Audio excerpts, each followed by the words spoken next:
Hello സുഹൃത്തുക്കളെ, എന്തുണ്ട് വിശേഷം? ഞാൻ മുന്നേയിട്ട വീഡിയോയുടെ തുടർച്ചയായിട്ട് കുറച്ച് കാര്യങ്ങളും കൂടി പറയാൻ വേണ്ടിയാണ് വീണ്ടും ഈ വീഡിയോ ആയിട്ട് വരുന്നത്. അപ്പോൾ നമുക്ക് വീഡിയോയിലോട്ട് പോകാം.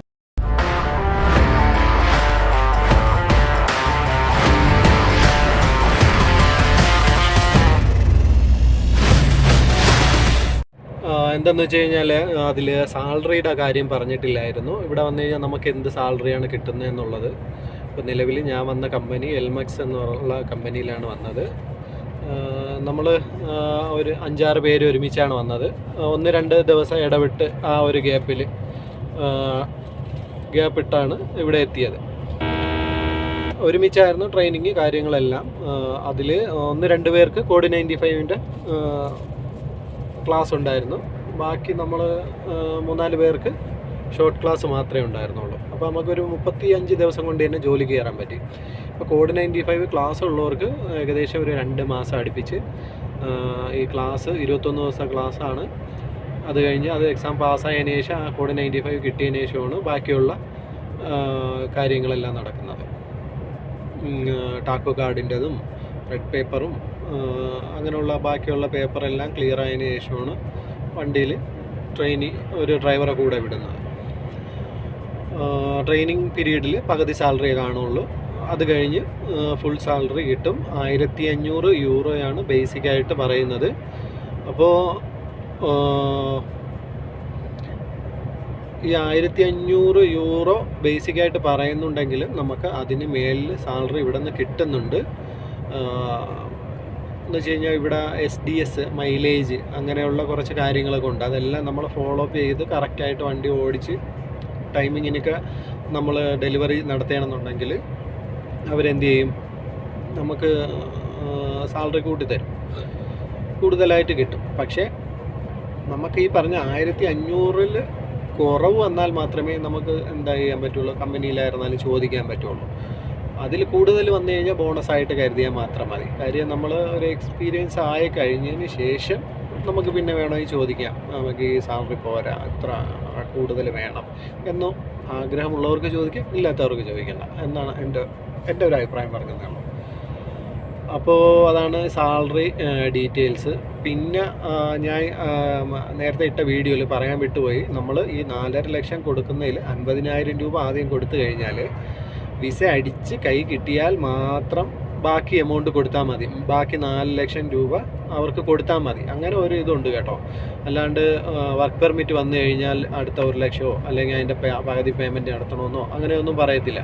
ബാക്കി പേയ്മെൻറ്റ് എന്ന് പറയണം വിസ അടിച്ച് കയ്യിൽ കിട്ടിയതിന് ശേഷം മാത്രം കൊടുത്താൽ മതി.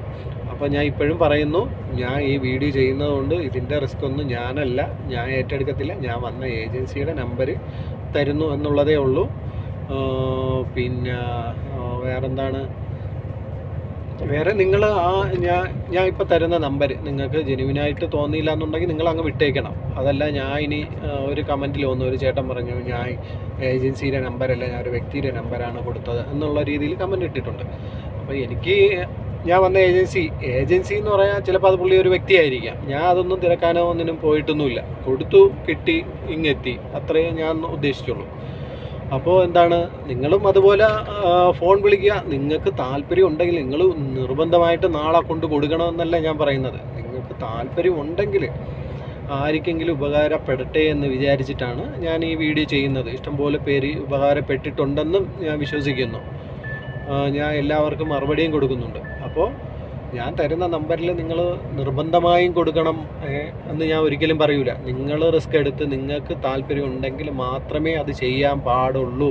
ഇല്ലെങ്കിൽ നിങ്ങൾ വേറെ ഏതെങ്കിലും ഏജൻസിയിൽ നിങ്ങൾ എന്ത് ചെയ്യണം, കൊടുക്കാവൂ. നിങ്ങൾക്ക് ഇഷ്ടപ്പെട്ട ഏജൻസി, അത് കാരണം നിങ്ങളുടെ പൈസയാണ്, നിങ്ങളുടെ ലൈഫാണ്, പറ്റിക്കപ്പെടാൻ പാടില്ല എന്ന് നിങ്ങൾക്ക് പൂർണ്ണ ഉറപ്പുള്ള ഏജൻസിയിൽ നിങ്ങളാണ് കൊടുക്കേണ്ടത്. അല്ലാണ്ട് ഞാൻ ഒരു വീഡിയോ ഇട്ടെന്നും പറഞ്ഞുകൊണ്ട് ഇന്ന ആൾ വീഡിയോ ഇട്ടൊക്കെയാണ് എന്നെ ഏജൻസി കൊണ്ട് കൊടുക്കുക, അങ്ങനെ ഒരിക്കലും ഞാൻ പറയത്തില്ല. അതൊക്കെ നിങ്ങളുടെ പൂർണ്ണ ഉത്തരവാദിത്തത്തിലായിരിക്കും. ഞാൻ അതിൽ യാതൊന്നുമില്ല. പിന്നെ നിങ്ങൾക്ക് താല്പര്യം ഉണ്ടെങ്കിൽ എൻ്റെ അടുത്ത് പറഞ്ഞു കഴിഞ്ഞാൽ ഞാൻ നിങ്ങളുടെ കാര്യം വേണമെങ്കിൽ വിളിച്ച് തിരക്കിയിട്ട്, നിങ്ങൾ വിളിച്ചിട്ട് ഫോൺ എടുത്തില്ല എന്നൊക്കെ പറയണമെന്നുണ്ടെങ്കിൽ വിളിച്ച് തിരക്കിയിട്ട് കാര്യങ്ങൾ പറയും.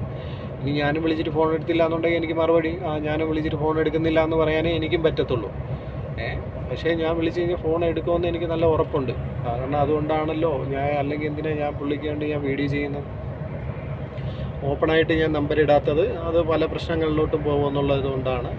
പല ആൾക്കാർക്ക് അത് ബുദ്ധിമുട്ടുണ്ടാവും. ഞാൻ നേരത്തെ പറഞ്ഞ പോലെ പല പല ഏജൻസികൾ റേറ്റ് കുറച്ച് ചെയ്യുന്നവരുണ്ട്. അങ്ങനെയൊക്കെ ഉള്ളത് കൊണ്ടാണ്. നിങ്ങൾ മെസ്സേജ് അയച്ചു കഴിഞ്ഞാൽ ഞാൻ ഉറപ്പായിട്ടും ഞാൻ നിങ്ങൾക്ക് നമ്പർ തരുന്നതായിരിക്കും. അപ്പോൾ ഇത് ഞാൻ മുമ്പ് ഈ ഡോക്യുമെൻറ്റ്സ് കാര്യങ്ങളെല്ലാം ചോദിക്കുമായിരുന്നു. ഇന്ന പാസ്പോർട്ടിൻ്റെ കോപ്പി, ലൈസൻസിൻ്റെ കോപ്പി, ഇതെല്ലാം. കാരണം എൻക്വയറീസ് തോനെ ചെന്നുകൊണ്ട് നമ്പർ കൊടുക്കണ്ടെന്നാണ് പറഞ്ഞിരുന്നത്. അപ്പോൾ എന്നിരുന്നാലും നിങ്ങൾ തന്നെ ആലോചിച്ച് ഒരു തീരുമാനത്തിൽ എത്തിയിട്ട് വേണം ഓരോന്ന് ചെയ്യാനായിട്ട്. ഞാൻ വീഡിയോ ഇട്ടെന്നും പറഞ്ഞുകൊണ്ട് നിങ്ങളെടുത്തിയാടി ഒന്നും ചെയ്യരുത്. എപ്പോഴും എന്ത് കാര്യം ആര് എപ്പോഴും ചെയ്തിരുന്നാലും പലവട്ടം ആലോചിച്ചും കണ്ടേ ചെയ്യാവുള്ളൂ. പിന്നെ റിജക്ഷൻ വരുന്ന കാര്യം എപ്പോഴും മനസ്സിൽ ആലോചിച്ചിട്ട് വേണം ഇതിലോട്ട് ഇറങ്ങിപ്പെടാനായിട്ട്. ചിലപ്പോൾ നമ്മളെ ഈ പൈസ, നമ്മൾ ഇത്രയും പൈസ മുടക്കി ചെന്ന് റിജക്ഷൻ ആകുമ്പോൾ ഉണ്ടല്ലോ, നമ്മൾ ഭയങ്കര നിരാശ ആയിപ്പോവും. അപ്പോൾ ഇത്രയും പൈസ നമ്മളിൽ നിന്ന് ലോസ് വരികയാണ്. ഓടിച്ചാടിയിൽ നിന്ന് പോയി കടം മേടിച്ച് അങ്ങനെ ഒന്നും ചെയ്യാണ്ടിരിക്കുക. നമുക്ക് വിസ അടിച്ച് കിട്ടിക്കഴിഞ്ഞാൽ നമ്മൾ ഒന്ന് ലോൺ എടുത്ത് വരുന്നത് കൊണ്ട് പ്രശ്നമില്ല. കാരണം ഇവിടെ എത്തിപ്പെട്ട് കഴിഞ്ഞാൽ ഈ ലോണെല്ലാം നമുക്ക് നിമിഷ നേരം എന്ന് ഉദ്ദേശിച്ചത് ഒരു 6 മാസം കൊണ്ട് നമുക്ക് ലോണെല്ലാം അടച്ച് ക്ലോസ് ചെയ്യാൻ പറ്റും. ഇവിടെ വന്ന കടം തീരും, അത് ഉറപ്പാണ്. പക്ഷേ ഈ ഈ VFS വിസ അടിച്ച് കിട്ടുക എന്നുള്ള, അത് കടന്ന് കിട്ടുക എന്ന് പറയുന്നത് കുറച്ച് ഭാഗ്യം കൂടി വേണം. ഭാഗ്യം ഉണ്ടായാൽ മാത്രമേ അത് നടക്കത്തുള്ളൂ. അപ്പോൾ നിങ്ങൾ എന്ത് ചെയ്യണം, അതുവരെ കിട്ടുമോ ഇല്ലേ എന്നുള്ള ഉറപ്പിച്ച് ഒന്നും പറയാൻ പറ്റത്തില്ല. നമുക്ക് ഈ VFS കടന്ന് വിസ അടിച്ച് കിട്ടുന്നത് വരെ ഇവിടെ വരാൻ പറ്റും എന്നൊന്നും, നമ്മളിപ്പോൾ ഒരു വർക്ക് പെർമിറ്റിന് കൊടുത്തെന്നും പറഞ്ഞുകൊണ്ട് ഇങ്ങെത്തും എന്ന് ഒരു ഉറപ്പുമില്ല. നമുക്ക് ആ VFS കടന്ന് കിട്ടണം. അത് അവിടെ നിന്ന് വിസ അടിച്ച് എംബസിയിൽ പോയി വിസ അടിച്ച് കയ്യിൽ പാസ്പോർട്ട് കിട്ടിയാൽ മാത്രമേ ഉറപ്പുള്ളൂ നമ്മളിവിടെ എത്തും എന്നുള്ളത്. അപ്പോൾ ഇതെല്ലാം ഓർമ്മയിൽ വെച്ചിട്ട് വേണം എൻ്റെ ഈ വീഡിയോ കാണുന്ന സഹോദരങ്ങൾ ഇതിന് വേണ്ടി ഇറങ്ങാൻ. ഈ ഏജൻസിയിൽ നിന്നല്ല, ഏത് ഏജൻസിയിലായിരുന്നാലും എന്നും പറഞ്ഞ് നിങ്ങളാരും ഇറങ്ങരുതെന്നല്ല. നമ്മൾ ലൈഫിൽ റിസ്ക് എടുക്കാണ്ട് ഒരു വിജയവും ഉണ്ടാവത്തില്ല. പല ആൾക്കാരും റിസ്ക് എടുത്തുകൊണ്ടാണ് ഇവിടെ എത്തിപ്പെട്ടത്, അല്ലാണ്ട് ഒന്നുമല്ല. ഈ പറയുന്ന പല വീഡിയോസിലും കേൾക്കാം. അപ്പം ഞാനും 2 തവണ അറ്റംപ്റ്റിലാണ് എനിക്ക് വിസ അടിച്ച് കിട്ടിയത്, അല്ലെങ്കിൽ 3ാമത്തെ തവണയാണ് വിസ അടിച്ച് കിട്ടിയത്. അപ്പോൾ അവരത്രയും റിസ്ക് എടുത്തു, അത്രയും പ്രതീക്ഷയോടുകൂടി മുന്നോട്ട് പോയി എന്നുള്ളതാണ്. അപ്പോൾ ആലോചിച്ചും കണ്ടും തീരുമാനം എടുക്കാം. All the best. Okay, thank you for watching.